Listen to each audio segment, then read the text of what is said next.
এই মুহূর্তে সবচেয়ে বড় খবর, বিগ ব্রেকিং নিউজ। সরাসরি ত্রিপুরাতে কংগ্রেসের প্রতিবাদ।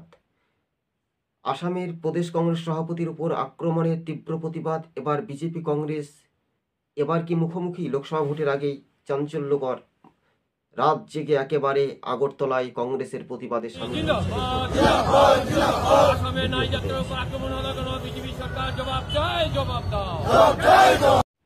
ত্রিপুরার আগরতলাতে সুদীপ অনুগামী কংগ্রেস সমর্থকদের প্রতিবাদ।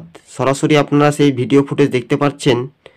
কেননা কংগ্রেস সভাপতির ওপর আক্রমণের তীব্র চাঞ্চল্য এবং আগরতলায় রাত জেগে কংগ্রেসের প্রতিবাদে সামিল হয়েছেন কংগ্রেসের নেতৃত্বগণ।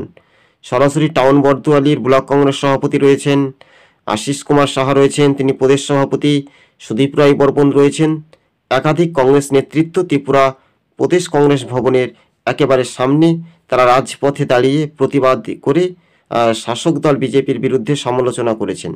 কেননা ভারত জোড়ো যাত্রার কর্মসূচিতে কংগ্রেস সাংসদ রাহুল গান্ধীর ব্যাপক অংশে সাড়া শব্দ পাওয়া যাচ্ছে এবং সেই সাড়া শব্দর ভয়ভীতুকে দেখিয়ে কি আবারও হিংসার রাজনীতি খেলা শুরু, এটা এখন পর্যবেক্ষকভাবে দেখতে পাওয়া যাচ্ছে বা মনে করানো হচ্ছে।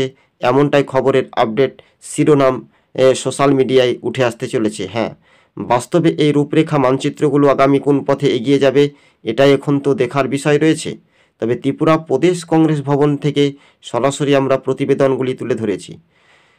পুলিশ যার ক্ষমতা তার বেশি দিন কি টিকে থাকবে, এটা এখন অভিযোগ করছেন কংগ্রেস সভাপতি। কিন্তু আসামের যে ঘটনাটি ঘটেছে সেটা নিন্দনীয় ঘটনা বলে এমনটাই পর্যবেক্ষকভাবে মনে করানো হয়। বাস্তবের সঙ্গে রাজনৈতিক চিত্র কতটা মিল থাকবে, এটা এখন দেখার বিষয় রয়েছে। 2024 লোকসভা নির্বাচনকে সামনে রেখেই আগামী কোন পথে এগিয়ে যাওয়ার একটা সম্ভাবনা বেশি, সেটা এখন গুরুত্বপূর্ণ।